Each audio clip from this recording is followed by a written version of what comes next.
So hello everyone, Razia मशकूर, वतन की बात हम वतनों के साथ। आज सबसे पहले आप सबका बहुत बहुत शुक्रिया।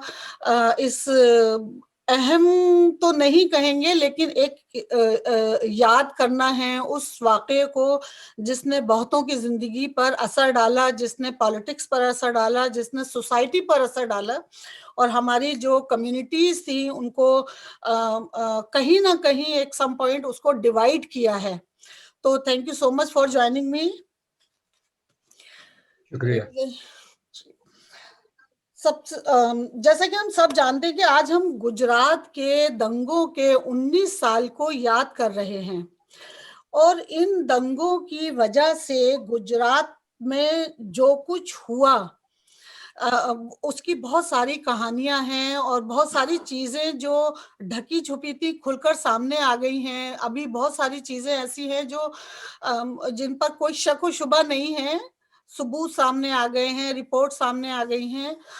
तो आज की बात को हम एज अ एक याद के तौर पर या श्रद्धांजलि के तौर पर लेंगे, लेकिन उसके साथ साथ कुछ चीजें ऐसी हैं जो अभी शायद डर और खौफ के पर्दे में छुपी हुई हैं और लोग उसको कहते में डरते हैं। मैं सबसे पहले यही सवाल आपसे करूंगी राम जी। पिछले 19 सालों में सबसे ज्यादा अगर हम सियासी और समाजी तौर पर देखें तो सबसे ज्यादा बात हुई है कश्मीरी पंडितों के पलायन पर। बहुत ज्यादा बात जी हुई है, बहुत जी राजनीति जी हुई है और सब कुछ। उसके बाद जी कुछ कम बात हुई है 1984 में सिखों के जेनोसाइड पर दिल्ली में। कहीं कहीं खबरें आई और उस, लेकिन गुजरात के बारे में इतनी खुलकर बात पॉलिटिक अगर देखें या सियासी गलियारों में वो नहीं हुई है। अगर ये पॉलिटिक्स जी की देन है तो ये बहुत खतरनाक पॉलिटिक्स हुई। फिर आपका क्या टेक होगा इस बात पर? जी। देखिए, पहले तो जो भी कम्युनल वायलेंस, सांप्रदायिक हिंसा होती है, वो हर एक का निंदनीय है, कंडेमनेबल है। पर अब कौन से दंगों की ज़्यादा बात होती है, कौन से की कम बात होती है, ये जो उस समय पावरफुल राजनीतिक फोर्सेस हैं, उसके ऊपर बहुत आधारित रहता है। देखिए कि पिछले 1980 के दशक के बाद से जो एक प्रकार का धार्मिक तो नहीं कहें, पता नहीं इसको, संकीर्ण राष्ट्रवाद जो विकसित हो रहा है, उसकी राजनीति बहुत लगातार मजबूत होती जा रही है। और वो जो भी खास तौर से मुसलमानों के खिलाफ हिंसा है या क्रिश्चियंस के खिलाफ हिंसा है, इसके बारे में ज़्यादा बात नहीं करती है और इसका प्रभाव सोशल मीडिया पे है, मेन मीडिया पे है और पूरे पॉलिटिकल स्पेस में इसका काफ़ी प्रभाव है। इसलिए कहीं भी, जैसे मैं खुद का वाकया देना चाहता हूँ कि उस समय जब ये गुजरात के दंगे हुए, मैं उस समय आईआईटी में था, तो मैंने अपने साथियों को लिखा कि भाई गुजरात के इन पीड़ितों के लिए हम कुछ जमा करें।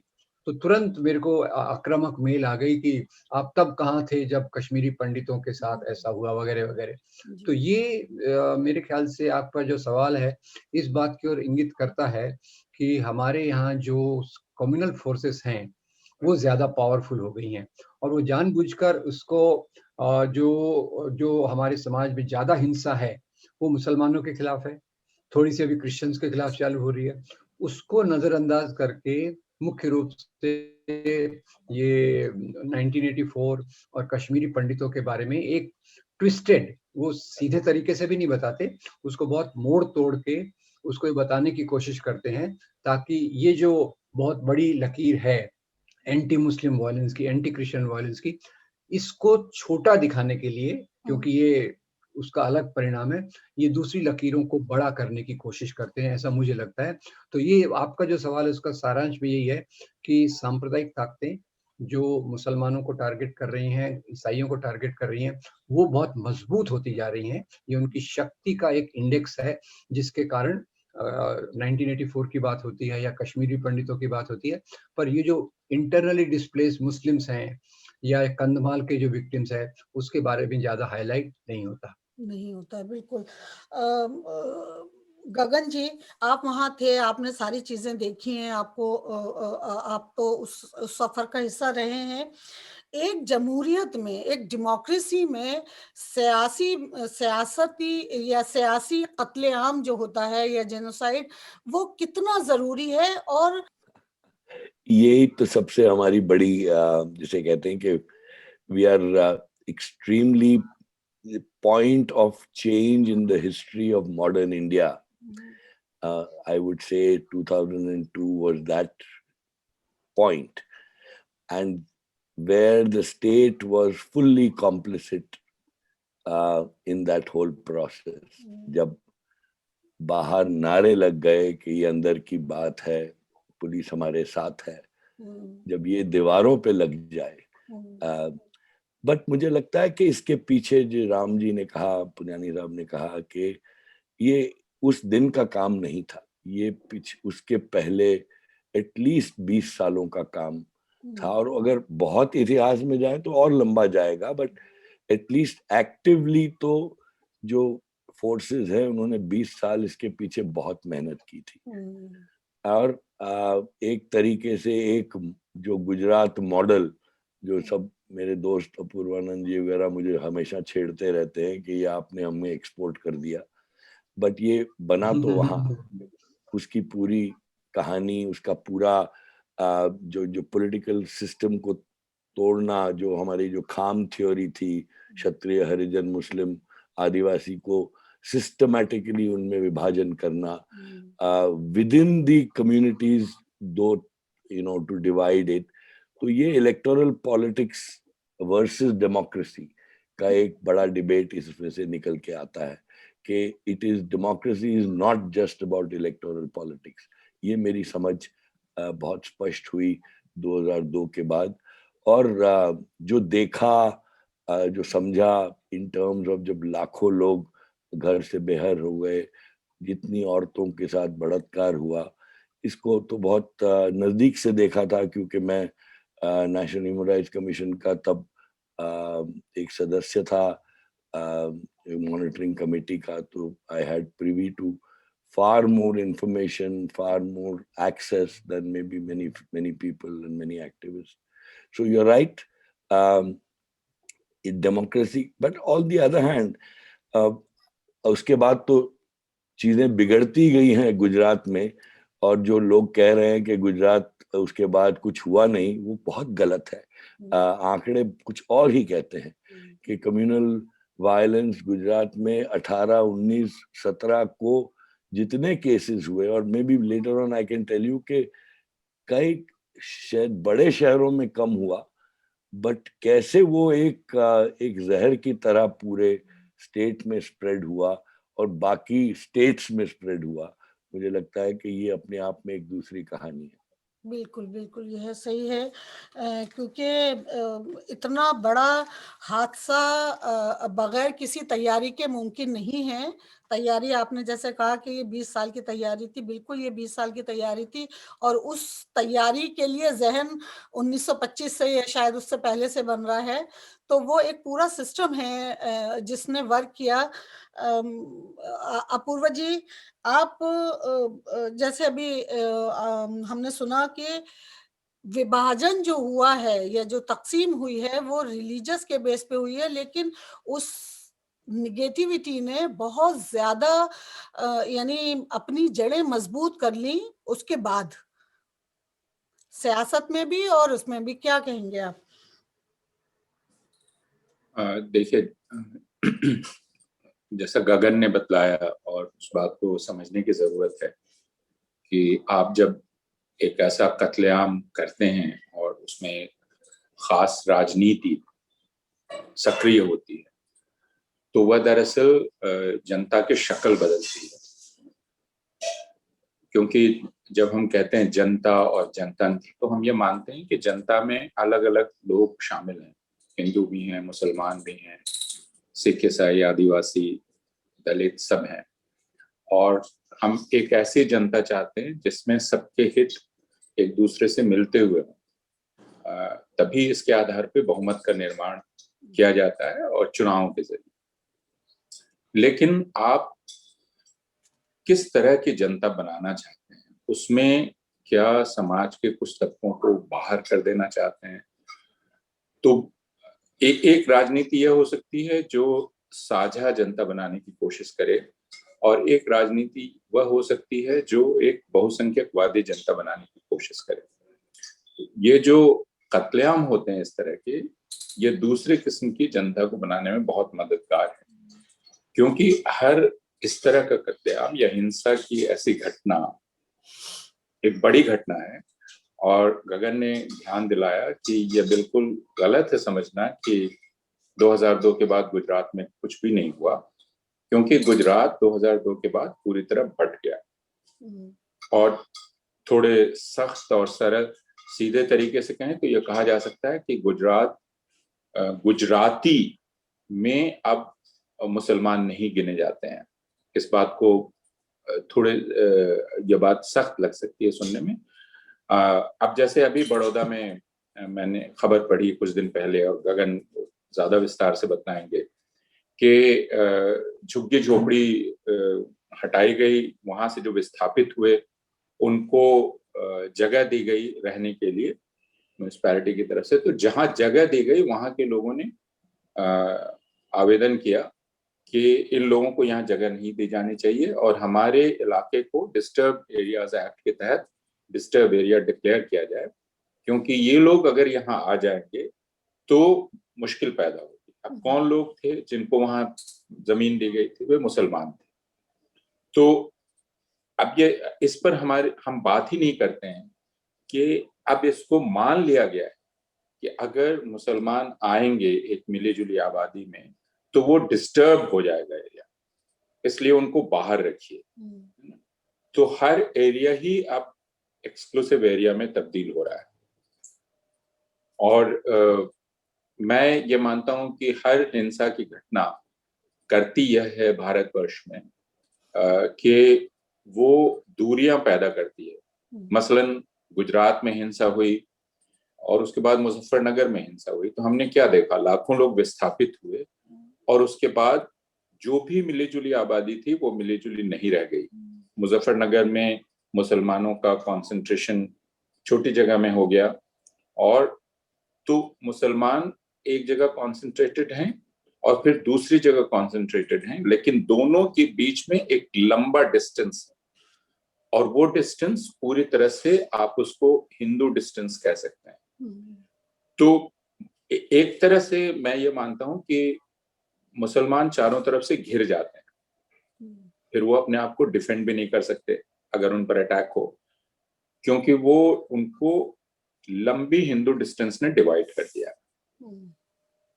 गुजरात में यह चीज की गई, उसके बाद मुजफ्फरनगर में इस चीज को देखा गया, और राजनीतिक दलों ने कोई कोशिश नहीं की कि वापस हम एक साझा गांव बनाने की कोशिश करें। आसान रास्ता उन्होंने चुना कि मुसलमानों के करीब चले जाएं, प्रोसेस ऑफ रिकॉन्सिलिएशन हम शुरू ना करें। मुसलमानों का जो डिस्प्लेस्ड मुस्लिम्स हैं उनके घरों उनका जो रिहैबिलिटेशन भी है, उस रिहैबिलिटेशन का काम भी प्राय मुस्लिम ऑर्गेनाइजेशंस ने किया, इस्लामिक ऑर्गेनाइजेशन ने। सेक्युलर स्टेट ने वह काम नहीं किया। तो ये सारी चीजें हमने गुजरात में देखी और गुजरात के बाहर भी देखी। राम पुन्यानी ने ध्यान दिलाया कंधमाल जहां ईसाई विस्थापित हुए थे। आज भी कंधमाल में हजारों ईसाई विस्थापित हैं, वापस नहीं जा सके। तो यह चिंता अगर राज्य की चिंता नहीं है कि जो विस्थापित हुए हैं, राज्य कह सकता है कि देखिए हिंसा पर हमारा बस नहीं था, हमने हिंसा नहीं की, ठीक है मान लिया, लेकिन उसके बाद स्थिति को बहाल करना यह तो आपकी जिम्मेदारी थी। अगर इसमें आपकी कोई रुचि नहीं है तो ये मानना पड़ेगा, जैसे गगन ने कहा। और गुजरात में तो बहुत साफ था, दूसरी जगह साफ था, पिछले साल दिल्ली में बहुत साफ था। उन्होंने कहा ये अंदर की बात है, पुलिस हमारे साथ है। गुजरात में लगा, दिल्ली में नारे लगे पिछले साल, दिल्ली पुलिस लठ चलाओ हम तुम्हारे साथ हैं। तो जो अंदर की बात है, पुलिस हमारे साथ है, से आगे बढ़कर दिल्ली पुलिस लठ चलाओ, उससे भी आगे नारा लगा मोदी जी तुम लठ चलाओ हम तुम्हारे साथ हैं। तो पुलिस, पॉलिटिकल पावर और लुम्पेन एलिमेंट्स अब सब एक हो। ये विभाजन हुआ है। मैं आप भी क्या एक जुमला लूंगी और आपके पास आऊंगी राम जी। जैसे कि अभी अपूर्वा जी ने कहा कि सियासत, इसका विभाजन हुआ है, इसको अलग किया गया है, और गवर्नमेंट ने इसमें कोई इंटरेस्ट नहीं लिया, हुकूमतों ने उसमें कोई मदद नहीं की उनको रिहेबिलिट, उनका दोबारा बसाने में। जी मैं आपसे ये जानना चाहूंगी यहाँ पर कि करण थापर के इंटरव्यू में हमारे जो उस वक्त के सीएम हैं वो पानी पी के उठ गए थे, उन्होंने जवाब नहीं दिया था।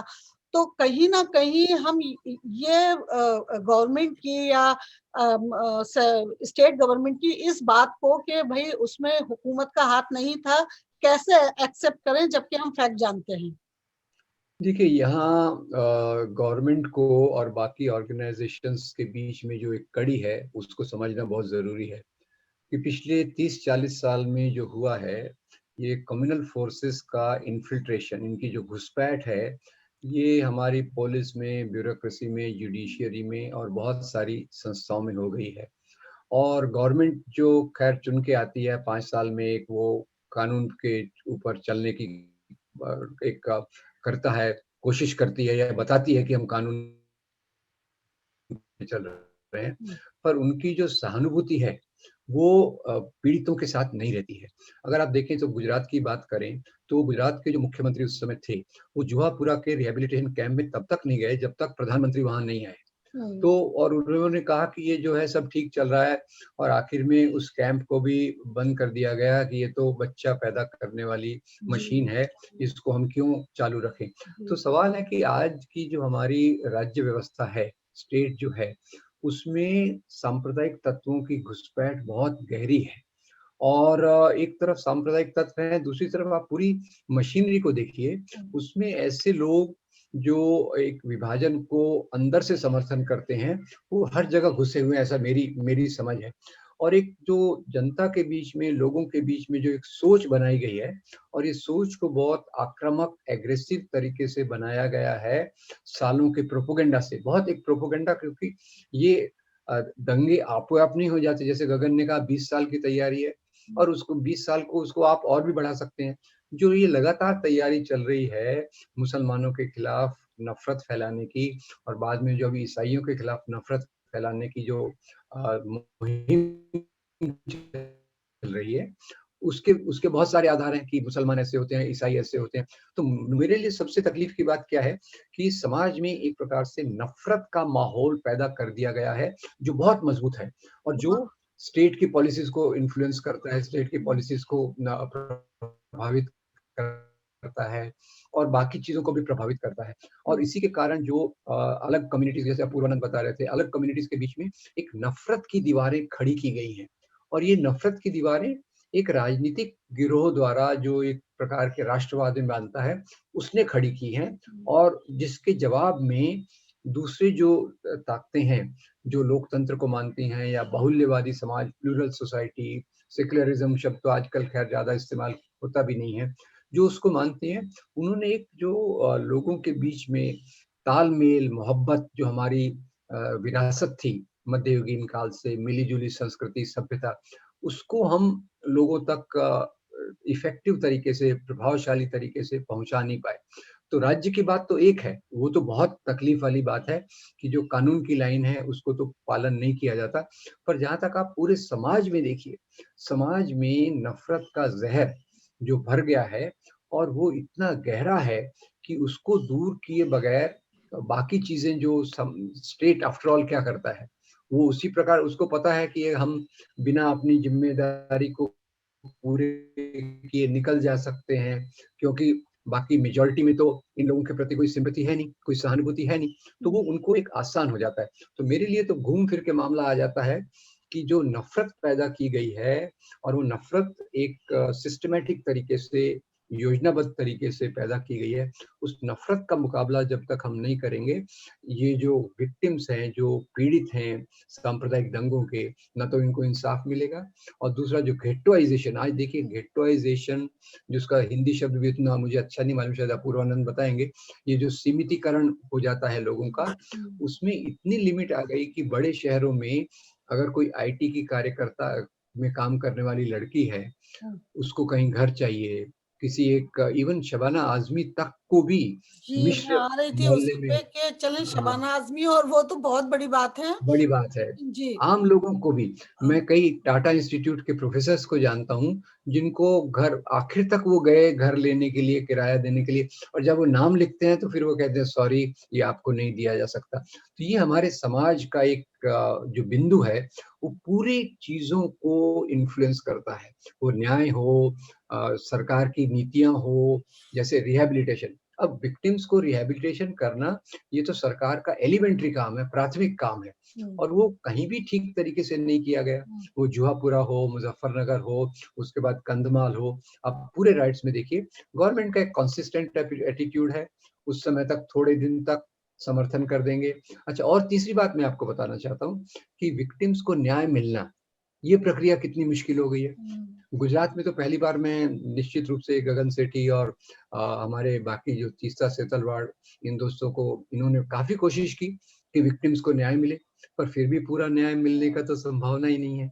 आज तक कई केसेस लटके हुए हैं, और ये न्याय मिलने की तो कई बार लगता है कि उम्मीद ही छोड़ देते हैं लोग। कम से कम रिहैबिलिटेशन हो जाए, रिपेरेशन हो जाए, समाज में जो दीवारें बीच में खड़ी की गई हैं नफ़रत की, उन दीवारों को तोड़ा जाए, वो मेरे ख्याल से बहुत एक बड़ी चुनौती हमारे सामने है। बिल्कुल, बिल्कुल।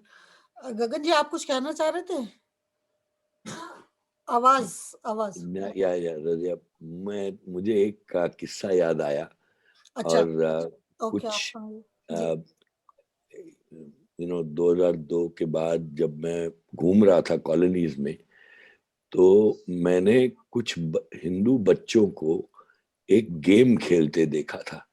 और वो गेम ये थी, जब हम छोटे थे तो हम चोर पुलिस खेलते थे, आप भी शायद खेले होंगे। और मैंने वो गेम खेली जहां हिंदू बच्चे सैफ्रॉन बैंड बांध के, हाथ में तलवार लेके, विद इन देमसेल्व्स खेल रहे थे, चलो मियाओं को मारने चले। Oh my God! अब उस दिन मैं बहुत रोया कि मैं 20 साल बच्चों के साथ काम नहीं किया, और बच्चों को आज ये परिस्थिति हो गई है। और जो अपूर्वानंद जी और राम जी कह रहे हैं कि आप डिस्टर्ब्ड एरिया एक्ट ले आए, आप गेटवाइजेशन पूरा कर दिया, यानी समाज में हिंदू बच्चे मुसलमान कौन हैं ये भी नहीं जानते, दे आर दी अदर। और ये कंप्लीट जो एक तो फिजिकल गेटवाइजेशन होता है, पर दूसरा जब आपने बच्चों के अंदर ये एक सोच डाल दी, उसके सामने फिर एक नेशन को आपने डिवाइड कर दिया सोशली, कल्चरली। और इतनी जो मेहनत दूसरे सब लीडर ने की थी, वो सब आपने साफ कर दी। तो ये मैं कभी नहीं भूल सकता। और उसके बाद ही हमने बच्चों के साथ काम करना शुरू किया, और काफी दूसरी संस्थाएं, पर वो बहुत कितनी रीच है। दूसरी तरफ जो मैं खास कहना चाहता हूँ कि हम भूल रहे हैं कि ये प्रोसेस जो शहरों में शुरू हुई थी, 2002 में इन्हें गांव में लेके गए, और उसके बाद ये आज जो कम्युनल राइट्स के आंकड़े आ रहे हैं गुजरात में, और मैंने कहा कि भाई 6 कम्युनल राइट्स पिछले साल हुई, उसके पहले 18 हुई, ये सब एनसीआरबी के डेटा में है। वो सब बड़े शहरों में नहीं, बट छोटे छोटे कस्बों के शहरों में हो रही है। आनंद है, खंबात है, बड़ौदा, अहमदाबाद में तो हो गया था, बट ये प्रोसेस अभी भी is being taken forward in a very systematic way. And I think ये बहुत ही, जिसे कहते हैं कि भयानक एक तरीके से पूरी परिस्थिति। तरह से डिवाइड कर दी है सोसाइटी। यहाँ से, अमेरिका से हम लोग जानते हैं, कोशिश भी कर रहे हैं। तो हम लोग ये देख रहे हैं यहाँ से कि किस तरह से फंडिंग हो रही है चीजों को वहां स्प्रेड करने के लिए, यानी हेट्रेड को स्प्रेड करने के लिए फंडिंग हो रही है। और ये अपने आप में इस कदर बड़ी बदनसीबी है इस मुल्क की, जिसे हम भारत कहते हैं, कि हमारे अपने लोग, बल्कि आज के वीडियो में मैंने उन लोगों से ये कहा भी है, अपील भी की है कि भाई आप पैसा भेजते हो 10 मिलियन, 5 मिलियन, 25 मिलियन, आप अपने बच्चों को भी तो भेजो। आप अपने बच्चों को सेव करके चल रहे हो और दूसरों के बच्चों को आपने नफरत की भट्टी में झोंक दिया है।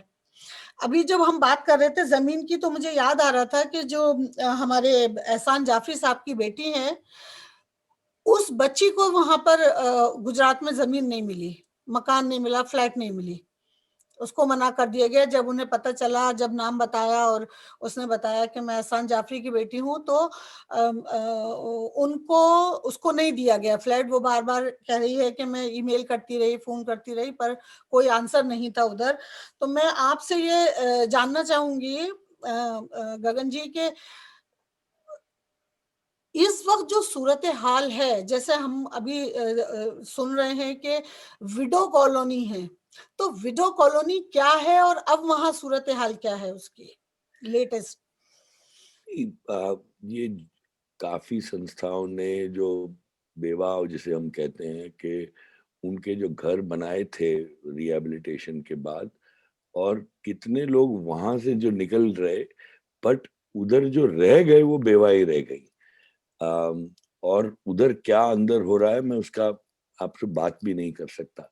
बट मैं थोड़ा एक आपको ये बताऊं कि अगर बहुत कुछ नेगेटिव हुआ है, बट एक चीज जो मैं कहूंगा, इस दंगों ने एक मुसलमान औरत को एक नई आइडेंटिटी दी है, और वो ये है कि वो बाहर निकली है।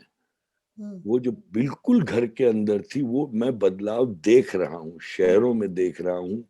दे are now taking the lead, क्योंकि कहीं ना कहीं वो टूट गया है उनके मन में कि उनके शौहर उनको will be able to save them, and therefore ज्यादा वो बाहर निकल रही हैं। और मैं तो कुछ ऐसे भी प्रोग्राम चला रहा हूँ जहाँ मुसलमान औरतों को मैं टैक्सी ड्राइवर बना रहा हूँ। तो I am just giving you one lining के इसने बहनों को बहुत तकलीफ दी है। मैंने काफी जो रेप केसेस हैं डील किए हैं, और अपूर्वानंद जी और दोनों जानते हैं, जिसमें हमको सक्सेस भी मिली है। बट इस सब ने एक जो तोड़ दिया है मानसिकता और जेंडर का जो पूरा फ्रेम है कि हमें अब शिक्षा लेनी है, हमें बाहर निकलना है, क्योंकि अब ये पेट्रियार्कल सिस्टम में हमको कोई बचा नहीं पाएगा। तो इसमें बेवा भी है, काफी बेवाएं निकल रही हैं। बट उन कॉलोनीज में जहाँ ये जिनका एक रिलीजियस डिस्टिंक्ट का हाथ है, वहाँ काफी गड़बड़ भी है, हम भी जानते हैं, इसकी बातें भी होती हैं। बट एक दूसरी तरफ ये इसका एक पहलू भी है, जो आई जस्ट वांट टू से it is the result of a massive attack on women. और हम शुरू कर चुके थे क्योंकि लेट हो रहे थे, पर thank you so much for come joining us. तो मैं आपके पास आऊंगी अपूर्वा जी। हमने बहुत सारी कहानियां सुनी, बहुत सारा इस पे सब कुछ हुआ, लेकिन इस हादसे को आप अगर ये कहें कि ये तारीख का वो हिस्सा है जिसने इंसान को इंसानियत छीनकर उसको किस तरह की नफरत में डाला है, ये सिर्फ सत्ता की पावर है या सत्ता की हत्याने की नफरत है या क्या है? देखिए, ये सवाल ऐसा है जिसका जवाब हमें एक पूरी चर्चा में ही खोजना पड़ेगा मिलकर। लेकिन यह बात सही है कि इसका जवाब इस बात में छिपा हुआ है कि अलग अलग समुदाय एक दूसरे के साथ कैसे रहते हैं। हिंदुस्तान में हिंदू और मुसलमान और दूसरी आबादियां एक दूसरे के आसपास रहती हैं। आप कह सकते हैं हॉरिजॉन्टली एक दूसरे के आसपास रहती हैं। उनको एक दूसरे के बारे में कुछ मालूम भी है। हमारी ऐसी परंपराएं हैं जो साझा परंपराएं। हम जानते हैं कि मजार हो या ऐसे भरे हों या ताजिया निकलता हो, ये खास हिंदुस्तानी चीज है ताजिया का निकलना। और उसमें हिंदू मुसलमान सब शरीक होते रहे हैं रवायती तौर पर। ताजिए के नीचे से माएँ अपने बच्चों को निकालती रही हैं क्योंकि शगुन माना जाता है, वो एक तरह का आशीर्वाद लेती हैं। अरब मुल्कों के लोग हो सकता है इसको देख के हैरान हो जाते हो कि ये क्या हो रहा है, लेकिन ये खास हिंदुस्तानी मुसलमान इस्लाम या तो और अहमदाबाद में जो सीधी की जाली है वो गुजरात की पहचान है। तो हम ये नहीं कह सकते कि हम एक दूसरे को जानते नहीं थे। जब मैं ये कह रहा हूँ हम एक दूसरे को, तो इसी में एक आयरनी है, एक विडंबना है, क्योंकि मैं ये मान के चल रहा हूँ कि हम का मतलब एक दूसरे को मतलब एक हिंदू है दूसरा मुसलमान है, जबकि यह सोचा जा सकता है कि हम सब में कुछ हिंदूपन कुछ मुसलमानियत शामिल है। अगर मैं अपनी बात करूं तो जाति तौर पर तो मैं कह सकता हूं कि मेरी पूरी परवरिश शेख मोहल्ले में हुई है, तो मेरे अंदर तो मुसलमानियत है काफी। मेरी बहन को पहला लुकमा खिलाया जिन्होंने बाजी अम्मा के घर में, हमने जिनको बड़ी बहन के रूप में जाना वो किशोर बाजी थी, लेकिन उनकी गहरी दोस्त रेणु दीदी थी, और रेणु दीदी और किशोर बाजी गहरी दोस्त थी जो एक दूसरे के बिना रह नहीं सकती थी। तो और किशोर बाजी हमें डांट सकती थी बहुत अधिकार के साथ, ऐसे शब्दों का इस्तेमाल कर सकती थी जो दूसरे लोग नहीं कर सकते थे। तो यह नहीं था कि हम जानते नहीं थे हिंदू मुसलमान को, मुसलमान हिंदू को, लेकिन एक विचारधारा है जो विचारधारा कब्जा करना चाहती है और वो पहचानों को नैरोली डिफाइन करना चाहती है, जिसमें वो उसको पर्ज करती है, प्योरीफाई करती है, कहती है कि तुमको प्योर होना है और तुम में दूसरे का कुछ भी एलिमेंट नहीं होना चाहिए। यह राजनीति भारतवर्ष में या यह विचारधारा 1925 से राष्ट्रीय स्वयंसेवक संघ के रूप में के नेतृत्व में चली और सावरकर ने स्थापित किया, और गोलवलकर जो दूसरे सरसंघ चालक थे राष्ट्रीय स्वयंसेवक संघ के, उन्होंने किताब लिखी जिसमें बहुत साफ उन्होंने कहा कि कौन भारतीय होगा, किसका भारत पर पहला हक होगा। तो जो भौगोलिकता है, क्षेत्रीयता है, टेरिटोरियलिटी है, उससे हिंदू रिलीजन को पूरी तरह से बांध दिया गया और यह कहा गया कि इसमें कोई भी जो एंटर कर रहा है वो बाद में एंटर कर रहा है, उसका बात का हक है। पहला हक मेरा है, तुम्हारा हक बात का है। मैं तुम्हारा बड़ा भाई हूं, तो तुमको अगर रहना है तो ये एक जॉइंट फैमिली की जो पुरानी समझ थी, तुमको अगर रहना है तो मेरी मर्जी से मेरी सरपरस्ती में रहना है, ये एक समझ थी और यह समझ लगातार चलती रही। इसके अलावा जो कुछ पूर्वग्रह एक दूसरे के बारे में थे वो पूर्वग्रह भी बने रहे। मसलन यह जो आज पूरा लव जिहाद का शोर किया जा रहा है, तो ये कोई आज की बात तो नहीं है। 100 साल पहले पश्चिमी उत्तर प्रदेश में आर्य समाज की तरफ से पैम्फलेट्स बांटे जा रहे थे, गीत बनाए जा रहे थे, जिनमें यह कहा जा रहा था कि मुसलमान हिंदू औरतों का अपहरण कर लेंगे, वो उनको लूट कर ले जाएंगे, वो उनकी कोख से मुसलमान बच्चे पैदा करेंगे और बहुत जल्दी ही हिंदुस्तान में मुसलमानों की अक्सरियत हो जाएगी, हिंदू अकलियत में बदल जाएंगे। तो यह बात 100-125 साल पहले की जा रही थी। बहुत सारे लोग इन बातों से प्रभावित थे। दूसरे की यह एक समझ जो हिंदुओं में आम है और इस पर हम लोग अक्सर बात नहीं करते हैं, वो है कि मुसलमान जो मर्द होते हैं वो ज्यादा वेराइल होते हैं, ज्यादा पोटेंट होते हैं, वो नॉन वेजिटेरियन खाते हैं, ज्यादा ताकतवर होते हैं, ज्यादा हैंडसम होते हैं, वो औरतों को अपनी तरफ ज्यादा खींच सकते हैं। तो ये कॉम्प्लेक्स गुजरात में बहुत प्रोमिनेंटली दिखलाई पड़े, लेकिन ये कॉम्प्लेक्स बहुत पुराने थे। गुजरात मैं जब 2007 में गया और वहां घूम रहा था, लोगों से बात कर रहा था, तो वहां के बड़े राइटर्स ने कहा कि आप नहीं जानते हैं, मुसलमान लड़के मसल बनाकर मोटरसाइकिल लेकर घूमते रहते हैं और वो हमारी लड़कियों को बहका लेते हैं। बड़े राइटर्स, बाद में ज्ञानपीठ अवार्ड मिला उनमें से एक को, मैं जानता हूं। तो यह जो समझ थी और ये कॉम्प्लेक्स, अब ये जो कॉम्प्लेक्स है ये किस तरह जाहिर हुआ? 2001 में शायद, या 2002 में एक फिल्म आई थी ऋतिक रोशन की, कहो ना प्यार है, जो हिट हुई थी, बहुत ज्यादा हिट हुई थी, और ऋतिक रोशन सितारा बन गए थे। उस वक्त जो आरएसएस का माउथ ऑर्गन है, ऑर्गेनाइजर और पांजन्य, उन्होंने कवर स्टोरी की जिसमें उन्होंने कहा कि अब देखिए ये एक हिंदू जवाब आ गया है खानों का। जी, मुझे याद है जी। सलमान खान, शाहरुख खान और आमिर खान, अब ये सारे खान अभी भी काबिज हैं। ये तो बड़े बीच में फवाद खान भी आ गए पाकिस्तान से, और हिंदुस्तानी लड़कियां, औरतें फिदा होने लगी। लेकिन ये कॉम्प्लेक्सेस हैं।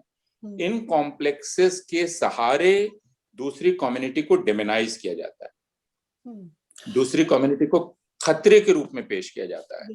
यह चीज गुजरात में सक्सेसफुली एस्टैब्लिश कर ली गई, लेकिन भारत के दूसरे हिस्सों में भी उसी तरह एस्टैब्लिश की गई। हमने उसके खिलाफ बहुत एक्टिवली काम नहीं किया, मैं ये कहना चाहता हूँ। बिल्कुल नहीं, आप सही कह रहे हैं, क्योंकि गुजरात मॉडल को, अगर जो मुसलसल बात हो रही है गुजरात मॉडल, वो यानी कुछ ऐसी कुछ सक्सेस स्टोरी नहीं है वहां पर, कुछ ऐसा कुछ बहुत बड़ा कंस्ट्रक्शन या तरक्की याफ्ता नहीं हुआ है गुजरात। असल में शायद यही गुजरात मॉडल है जो पूरे हिंदुस्तान में वो लागू करना चाहते हैं या क्या है। पर मैं यहाँ राम जी से, मैं आपके पास आती हूँ शेख साहब। राम जी, एक जो मान्यता है, मतलब एक माँ जो है वो अपने बच्चे को हर दुख, हर तकलीफ, हर परेशानी से बचाकर चलती है। वो कौन सी माएँ हैं जिन्होंने अपने बच्चों को आरएसएस को हवाले कर दिया है हाथ में तलवार देकर? और जैसा कि गगन जी ने अभी बताया था, ये बहुत ही मतलब दुख देने वाली चीज है कि माँ अपने बच्चे को अपने ही पड़ोसी को के खिलाफ पाल रही है या ट्रेनिंग दे रही है। आप क्या कहना चाहेंगे इस पर?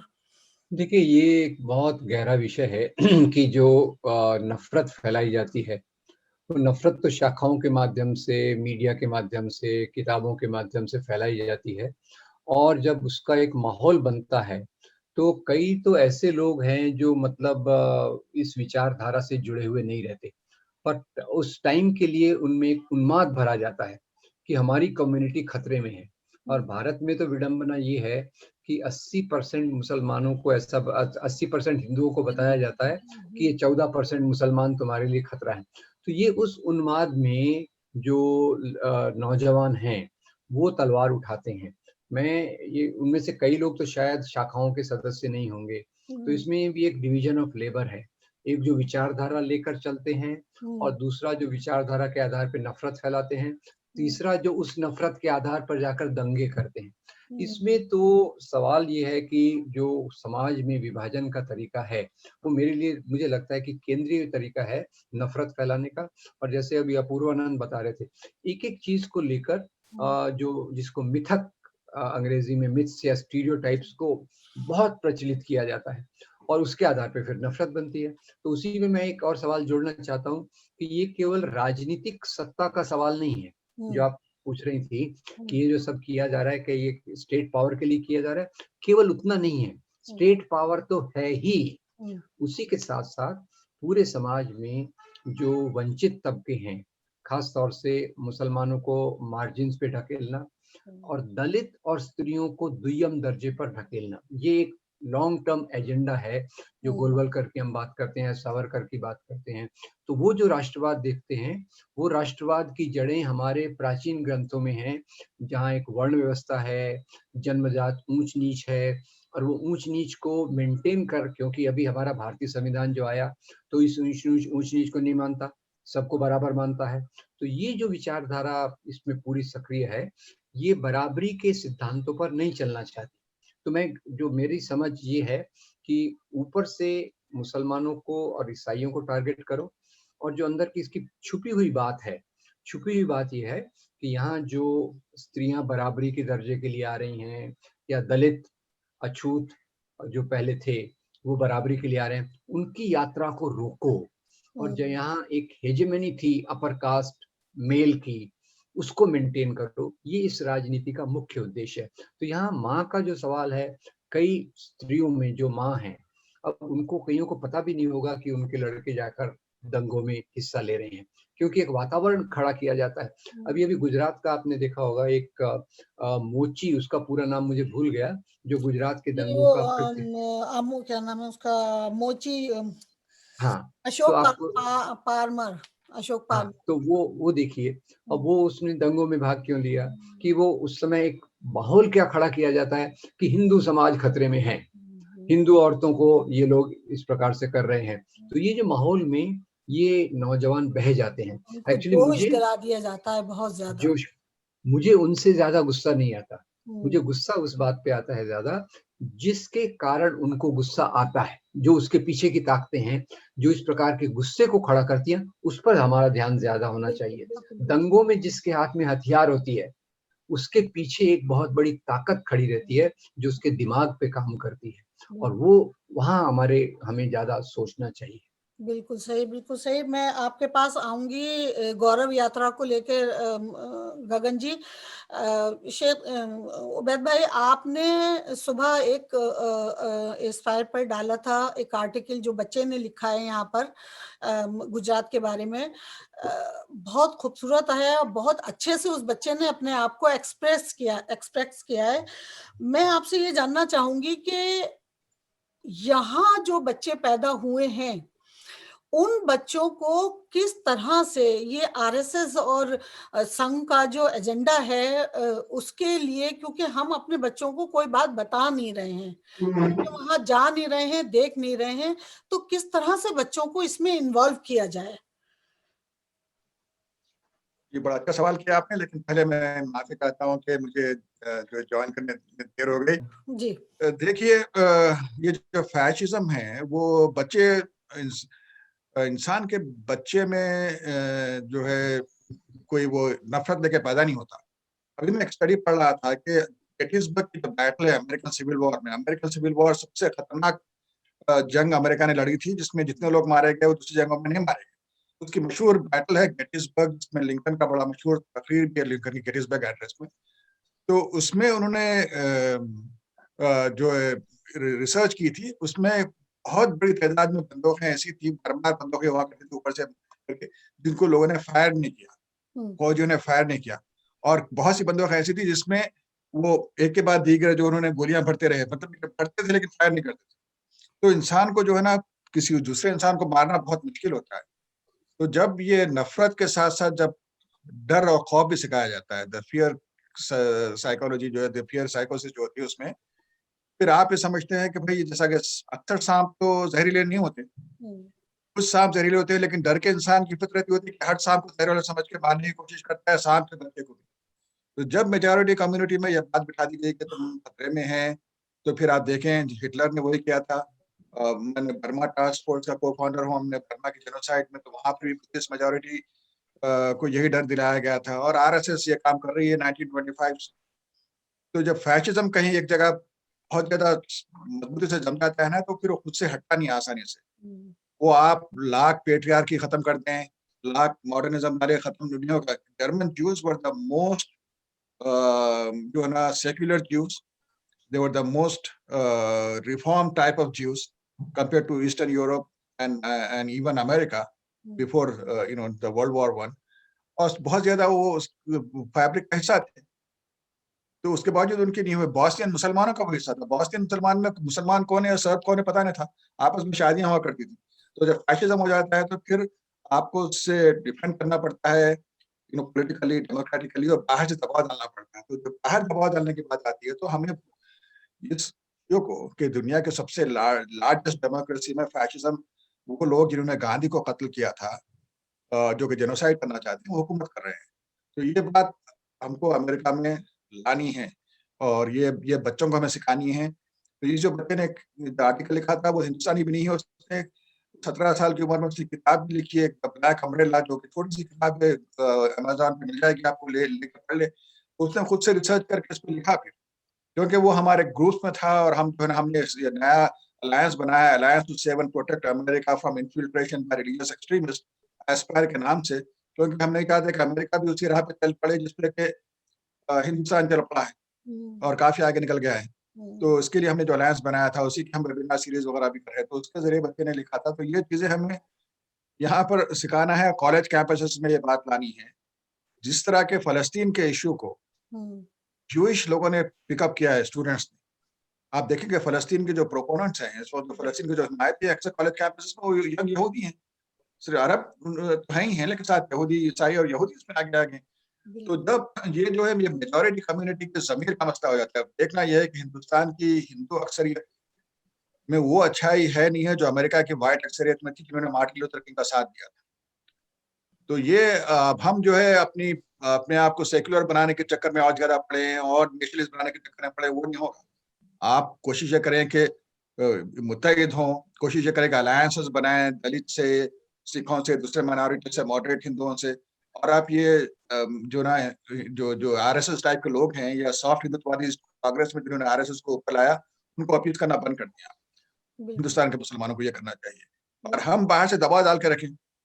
और अगर इनके माए बाप जो है मोदी साहब के, वो तो अमेरिकन सरकार होती है, वो ट्रंप हो तो उसके साथ झुके मिलेंगे, गले मिलने की कोशिश में पैर पकड़ेंगे। अब वो बाइडेन आया तो बाइडेन को खुश करने के चक्कर में, और सेम इस तरह वो सऊदी अरब यूएई के खुश करने के चक्कर में। तो ये लोग जो है इनके साथ ये टू प्रॉन्ग स्ट्रैटेजी होना चाहिए। हिंदुस्तान में सारे लोग जो हिंदुस्तान को एक प्लुरलिस्ट सोसाइटी और एक सेक्युलर मुल्क रखना चाहते हैं, जो जो जो और वापस नेहरू, गांधी, आजाद और अम्बेडकर के उस पर राह पे आना चाहते हैं, वो लोग अलायंसेस बनाएं और हम बाहर भी अलायंसेस बना के उनका दबाव डालें। बिल्कुल बिल्कुल करेंगे। गगन जी, आदमी गलती करता है तो मतलब इंसान तो उसको लगता है कि यार मैंने गलती की है, मैं इसको सही कर लूं। लेकिन एक आदमी वो होता है जब गलती करता है और उस पर कहता है कि नहीं मैंने गलती नहीं करी, ढीठ हो जाता है। गौरव यात्रा शायद उसी की एक एग्जाम्पल है। आप क्या कहना चाहेंगे इस पर? जी, I think you're very right. एक गौरव यात्रा एक 2002 में हुई, फिर उसके बाद सेकेंड एडिशन हुआ, अब थर्ड एडिशन की तैयारी है। ये I think cultural, religious cultural एक नैरेटिव बनाने की बात है और ये बहुत डेलिबरेट प्रोसेस है। और ये जो गुजरात की सिंक्रेटिक कल्चर को कैसे बिल्कुल जड़ से निकाल दे, उसकी सोच उसके पीछे है। And it uses garba, it uses traditional folk, और ये बार बार आएगी जब तक हम we are not going to invest in the syncretic culture processes in Gujarat. और वो कौन है, वो कौन कर सकेंगे जो हमारे कंबाइंड कल्चर है। देयर वाज फ्रैंकली 2002 के पहले there was no Gujarati identity. Gujarat was always a political map outside, but within Gujarat, Kutch अलग था, सेंट्रल गुजरात की अलग, अपनी सौराष्ट्र की अलग आइडेंटिटी थी। इसे एक पॉलिटिकल आइडेंटिटी बनाने के लिए एक नए कल्चरल नैरेटिव बनाने, और वो पूरी पहले ही रथ यात्रा शुरू हुई थी जहाँ पे हमारे मोदी साहब उस रथ यात्रा के चालक थे, अर्जुन थे, और श्री कृष्णा कोई और थे, और बाद में वो अर्जुन जो है वो दुर्योधन बने कि कौन बने वो मालूम नहीं। तो ये I think the massive use of culture making processes और इज पार्ट ऑफ दिस गौरव यात्रा थिंग। और ये छोटे छोटे माहौल में होता ही रहता है। जैसे महाराष्ट्र में इट इज यूज, आपके गणेश फेस्टिवल में कंटेम्परराइज होता है, गुजरात में garba is the main way to celebrate. और ये एक, इसके ऊपर हमने लगता है कि हम खास करके सिविल सोसाइटी इसके ऊपर कंसंट्रेट कर ही नहीं रही। वो जो उनकी पूरी एजुकेशन की तरीका है वो बिल्कुल गलत है मेरे हिसाब से। और we need to look at these practices and उसमें क्या बदलाव ला सके as a counter syncretic established syncretic culture, interdependence को कैसे ला सके।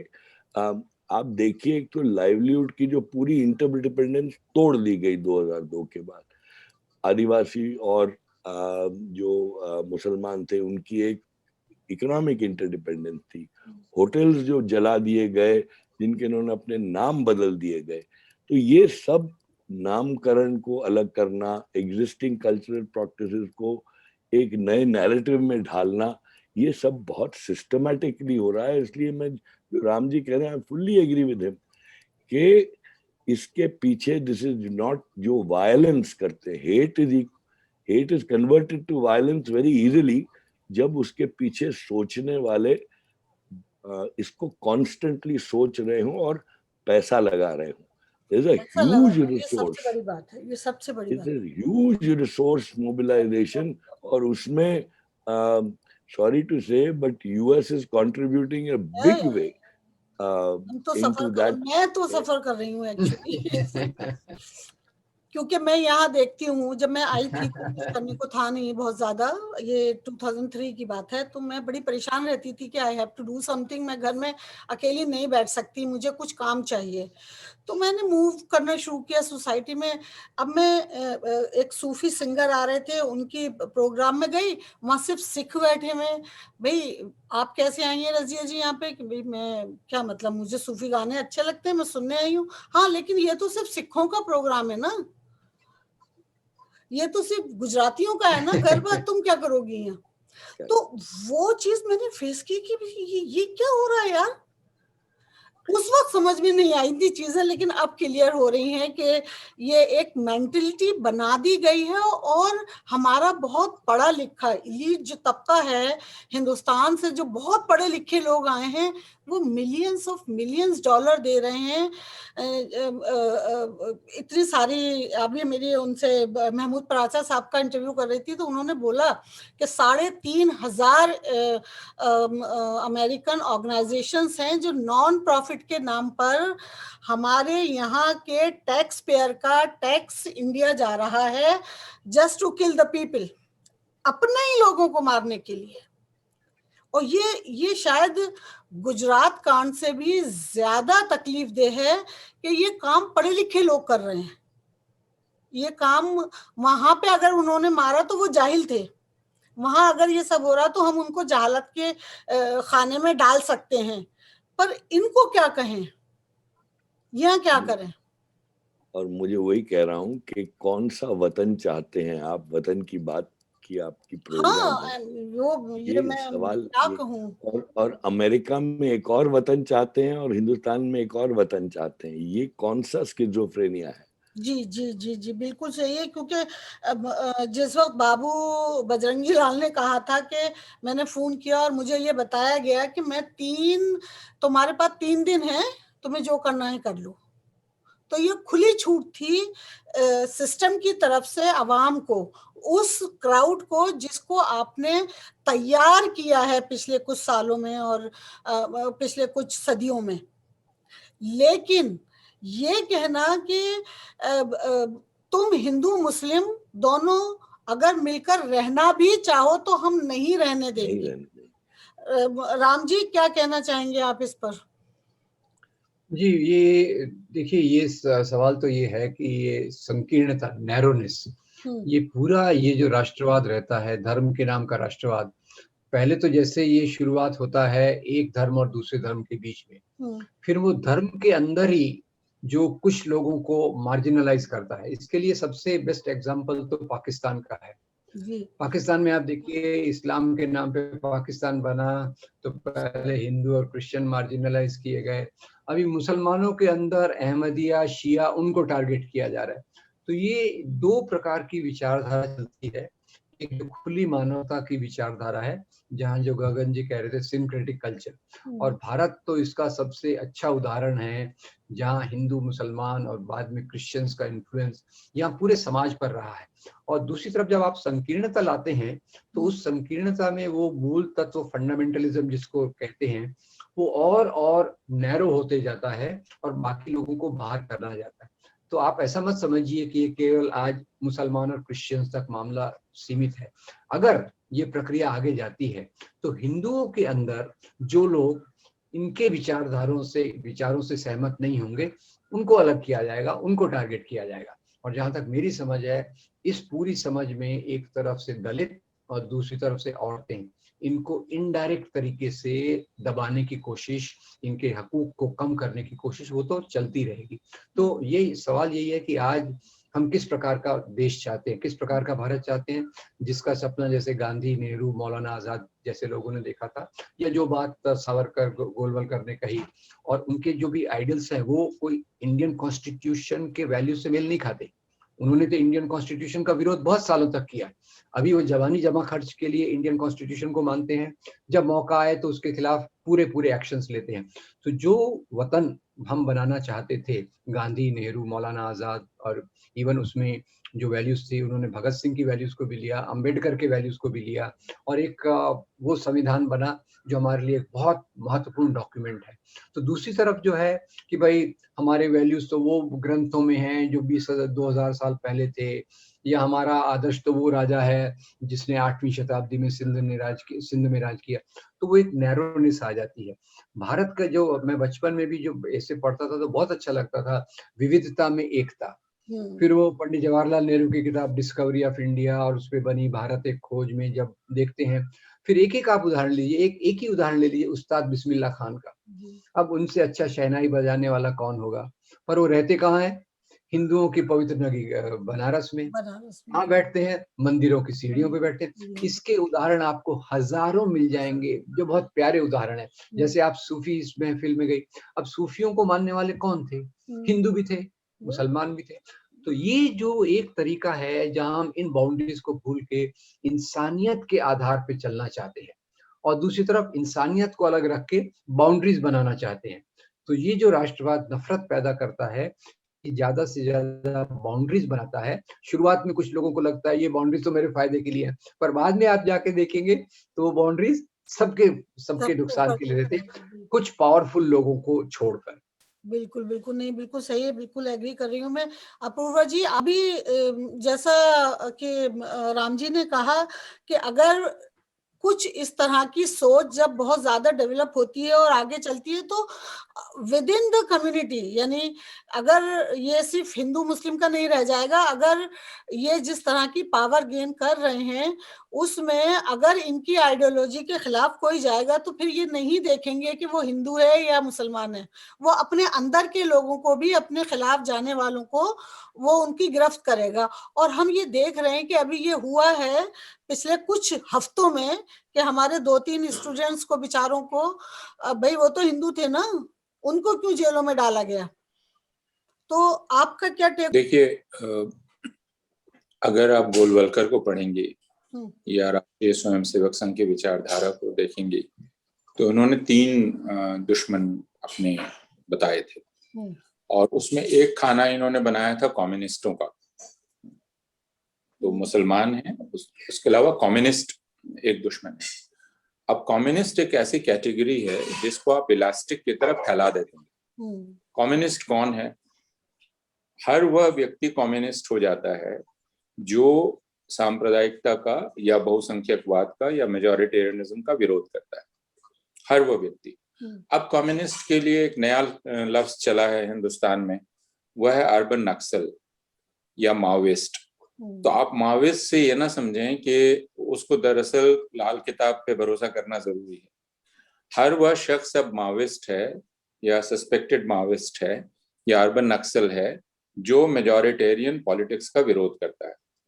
तो आप जिनको कह रही हैं हिंदू, जैसे दिशा रवि को आपने कहा, या अब बाकी को भी कह सकती हैं कि ये हिंदू हैं, जो देवंगना कलिता हिंदू हैं, नताशा नरवाल हिंदू हैं, है ना, तो ये हिंदू हैं।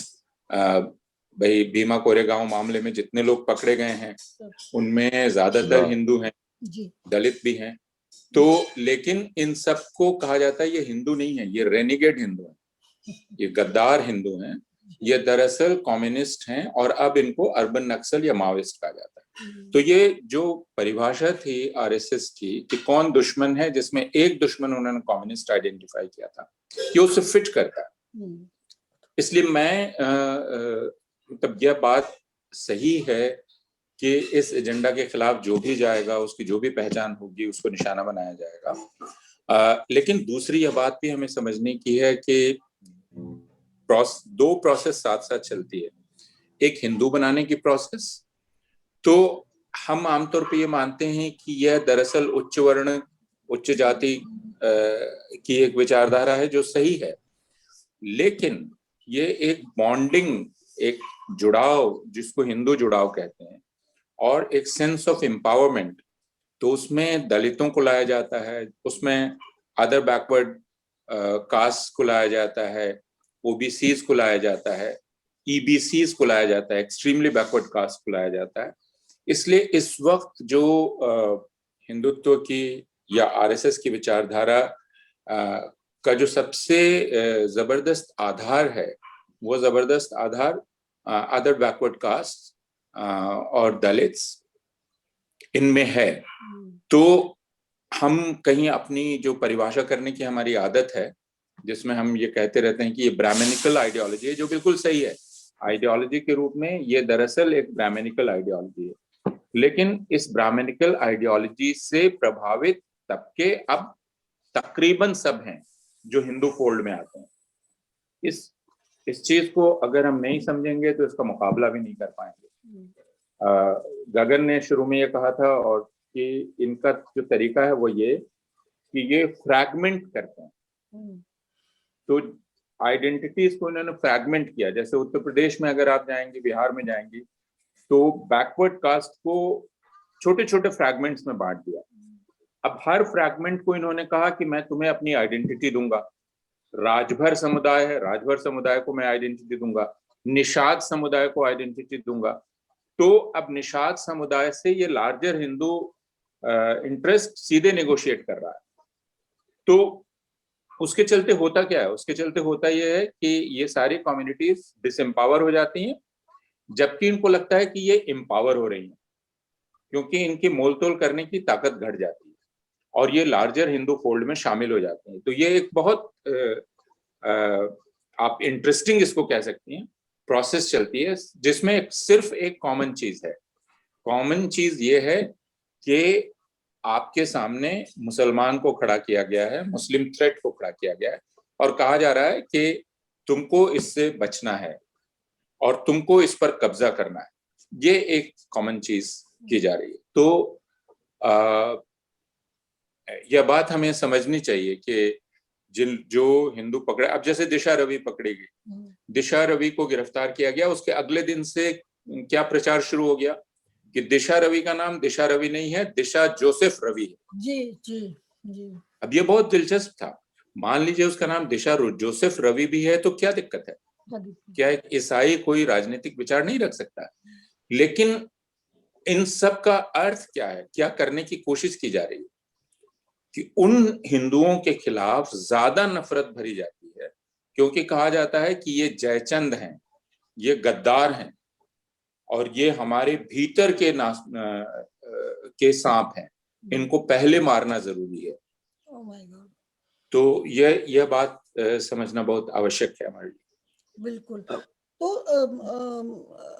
शेख भाई, आपका जैसा आप यहाँ पे काम कर रहे हैं, जितना कुछ देख रहे हैं, जो कुछ चल रहा है, लेकिन आप ये भी देख रहे हैं कि न सिर्फ यहाँ जो एनआरआईज हैं, हमारे हिंदुस्तान के जो लोग यहाँ बस रहे हैं वो, और खुद इंडियन पॉलिटिक्स में जो कुछ हो रहा है, ये लोग उल्टी गंगा बहाते हैं।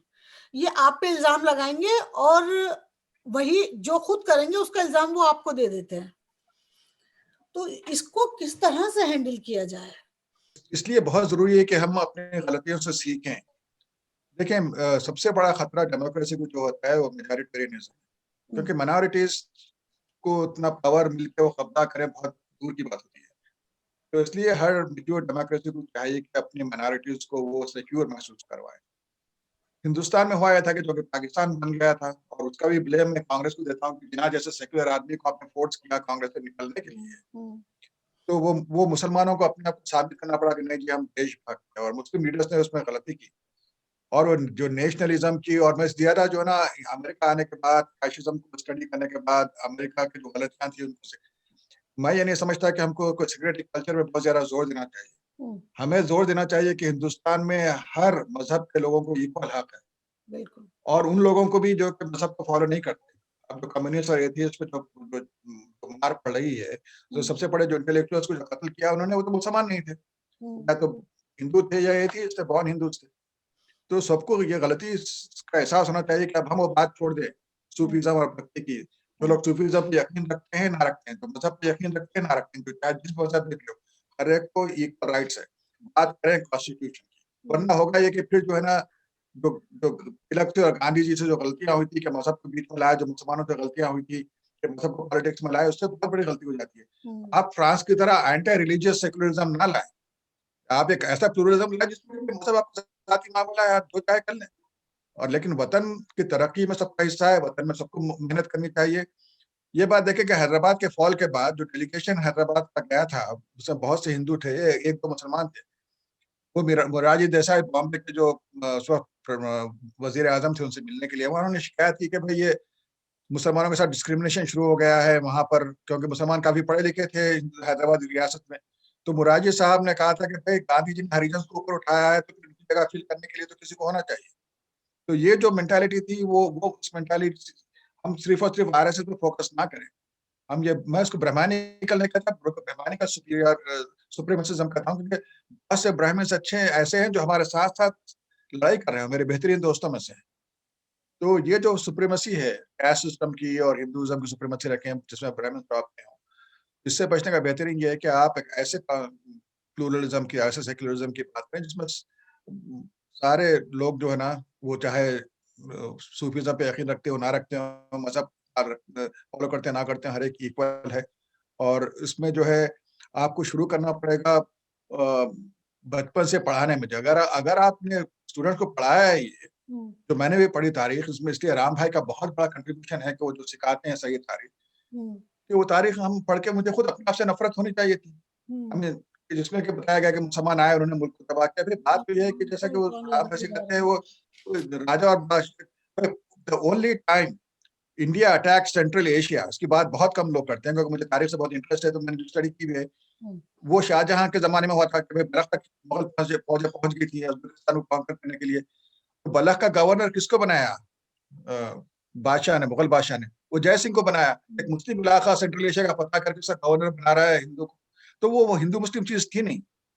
ये बातें हमें बच्चों को, नौजवानों को, यूथ सिखाना है। जो राम भाई का जो काम हो रहा है, उस तरह का काम को और आगे बढ़ाना है, और आगे बढ़ाना है। बिल्कुल। आप सबसे, हम लोग 1 घंटे से ज्यादा हो चुका है। हमारा आज का टॉपिक था democracy and authoritarianism, 19 years of Gujarat genocide.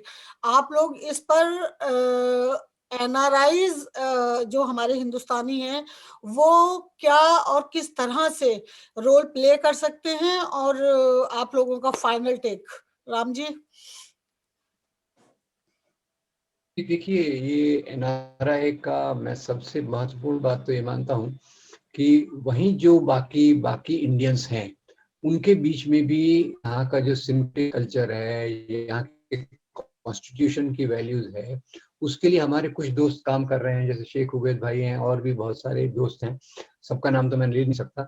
तो वहां भी एक ऐसा मूवमेंट करने की जरूरत है जो यहाँ के हैं, और वो जाके सीधा एचपी के या इनके चंगुल में पड़ जाते हैं, तो उन तक तो सच्चाई पहुंचती नहीं है। और उनके और भी बहुत सारे कारण है, इनसिक्योरिटी रहती है, आइडेंटिटी क्राइसिस रहती है, तो सीधा वो हिंदुत्व नेशनलिज्म के गोद में पड़ जाते हैं।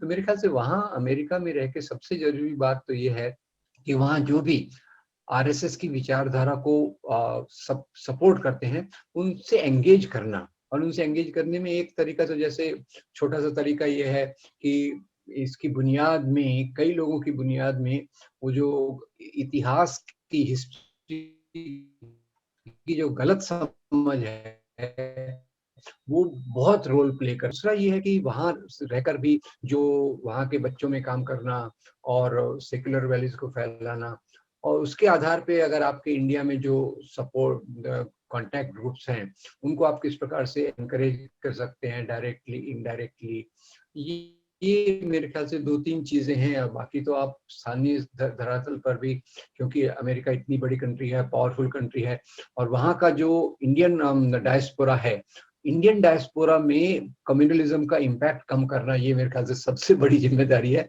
उसके बाद में कैसे सपोर्ट सिस्टम्स आप डेवलप कर सकते हैं, जैसे वो हिस्ट्री के बारे में आपने कहा, या दूसरी छोटी छोटी चीजें हैं, उनको आप कैसे प्रमोट कर सकते हैं, ये आप लोगों ने देखना चाहिए। थैंक यू जी। गगन जी? मैं तो इतना ही कहूंगा कि एक तो सिंगल आइडेंटिटी से इंसान is a under developed person.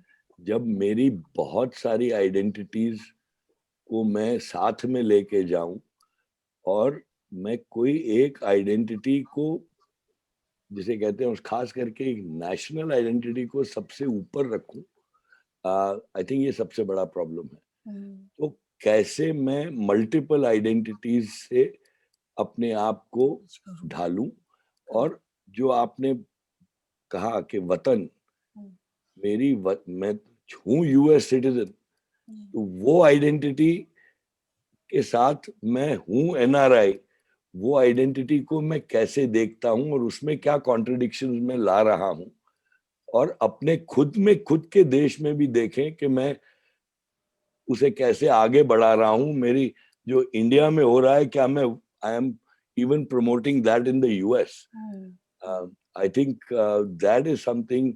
So you should look at your own politics in the US, and if that changes, then automatically जो आपकी Indian identity है उसको भी आप अलग तरीके से देखेंगे। एब्सोल्युटली, एब्सोल्युटली, नहीं, बहुत बड़ी बात है और बहुत सही बात है, इसको तो बहुत दूर तक जाना चाहिए। Thank you so much. Apurva जी?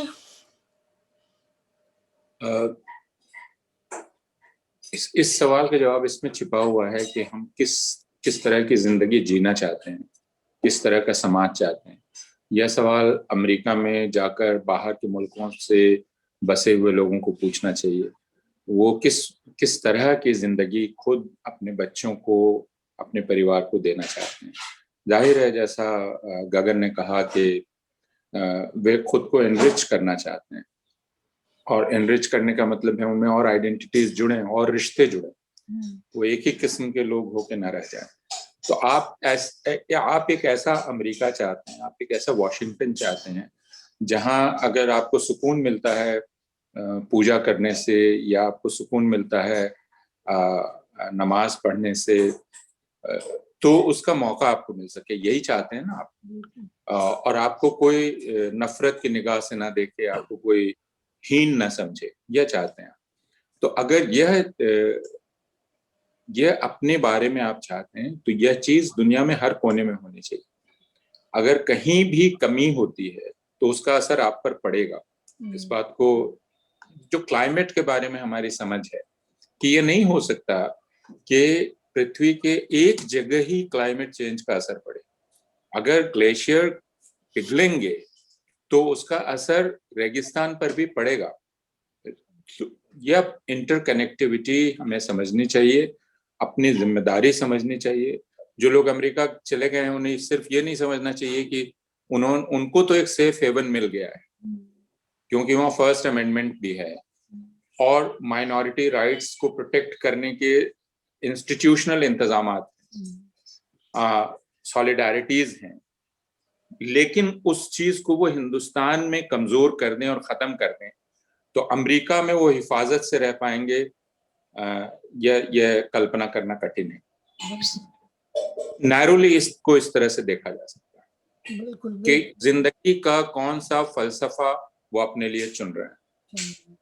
बिल्कुल बिल्कुल। शेख साहब?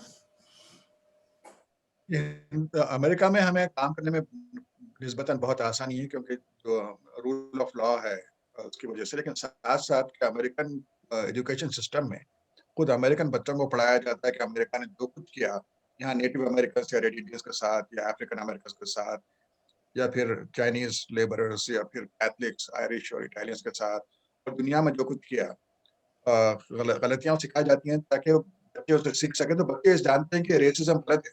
इसीलिए आप देखें कि ट्रम्प के सपोर्टर्स ज्यादातर बूढ़े लोग हैं, और जो democratic party specially progressive wing में सैंडर्स वगैरह के यंगर लोग हैं। तो हिंदुस्तान के लोगों के जो बच्चे यहाँ पैदा हुए हैं उन तक हम रीच आउट बड़ी आसानी से कर सकते हैं, और हम कर भी रहे थे। लेकिन साथ साथ फिर एक आपको कैरेट के साथ स्टिक भी होना चाहिए। हमने ये भी करके दिखाया कि ठीक है, अगर आपने आरएसएस का साथ दिया तो कुलकर्णी को हरा के हमने बताया, राजा वगैरह को चैलेंज करके कि फिर आप यहाँ पर आगे नहीं बढ़ पाएंगे, हम खामोशी से आपको आगे बढ़ने नहीं देंगे। तो ये हरकत, तो इसमें अब हम ये सोच रहे हैं कि इसमें हमें मुश्किल सबसे बड़ी हो रही है, जो इंडिया से जो H1 के लोग आ रहे हैं, उसमें हम कह रहे हैं कि अमेरिकन गवर्नमेंट वहां पर पूछे कि इसमें ये लोग कहीं आरएसएस के जरासीम तो लेके नहीं आ रहे हैं। उससे मुश्किल हो रही है हमें 1 लाख 1.5 लाख लोग यहाँ आ जाएं और जो कि फिर उसी नफरत को लेकर आए हुए हों, तो फिर वो हर साल एक नई खेप मिल रही है। हम उनके बच्चों पे काम कर रहे हैं, बच्चों को हम साथ ला रहे हैं। बच्चों की आइडेंटिटी बड़ी शानदार है यहाँ पर। वो इंडो अमेरिकन है, इंडियन अमेरिकन है, साउथ एशियन अमेरिकन है, वो पाकिस्तानियों के साथ, बांग्लादेशियों के साथ मिलकर काम करते हैं कॉलेजेस में, ब्राउन स्किन माइनॉरिटीज में साथ देते हैं, उसके बाद के अमेरिकन होते हैं। तो ये तो अब हमें 2 तरीके, तो बच्चों तक रीच आउट करें हम, और साथ साथ फिर हम कोशिश ये करें कि वहां से जो है ना यहाँ पर, इसीलिए हमने एस्पायर बनाया कि इन्फिल्ट्रेशन को इम्प्लीमेंट किया जाए, और फिर यहाँ हम मजबूती से काम करेंगे तो हमारे जो भाई और बहन इंडिया में काम कर रहे हैं उनको आसानी होगी। असल काम तो वहीं होना है और वहीं हो रहा है। बिल्कुल बिल्कुल बिल्कुल, बहुत बहुत शुक्रिया आप सबका। बिल्कुल ना, बहुत शुक्रिया, थैंक यू सो मच। आज 19 साल हो गए हैं गुजरात कांड के, और हमने देखा कि बहुत सारी चीजें आ गई हैं। सिर्फ वहाँ निगेटिविटी नहीं थी, वहाँ सिर्फ दुख नहीं था, वहाँ पे ऐसी बहुत सारी कहानियां हैं, जैसे कि अशोक परमार और कुतुबुद्दीन ने बाद में हाथ मिला लिया, दोनों दोस्त हो गए और दोनों साथ चल रहे। ऐसी और भी बहुत सारी कहानियां यकीनी तौर पर वहाँ होंगी और हैं। हम सुन रहे हैं, हम सबने सुना है, और हम यही चाहते हैं कि आगे भी इन कहानियों को ज्यादा से ज्यादा प्रमोट किया जाए, ताकि एक साथ रहने की। वो नहीं रजिया जी, चूंकि गगन यहाँ है इसलिए कहना भी जरूरी है कि हिंदुस्तान में कानून का राज है जी। इस बात को भी किसने साबित किया? गुजरात की बिल्किस बानो जैसी बहादुर लोगों ने, जिन्होंने तमाम नाइंसाफी और तमाम रुकावटों के बावजूद इंसाफ की लड़ाई जारी रखी। तो ये वो लोग हैं जिनके साथ नाइंसाफी की गई, लेकिन जिन्होंने इंसाफ के ख्याल को नहीं छोड़ा और उसके लिए जद्दोजहद को नहीं छोड़ा। बिल्कुल बिल्कुल बिल्कुल। तो हमें उसका शुक्रिया अदा करना चाहिए। बिल्कुल बिल्कुल, जो हक की लड़ाई के लिए खड़े रहना चाहिए और सबकी हेल्प करनी चाहिए। Thank you so much for giving me time.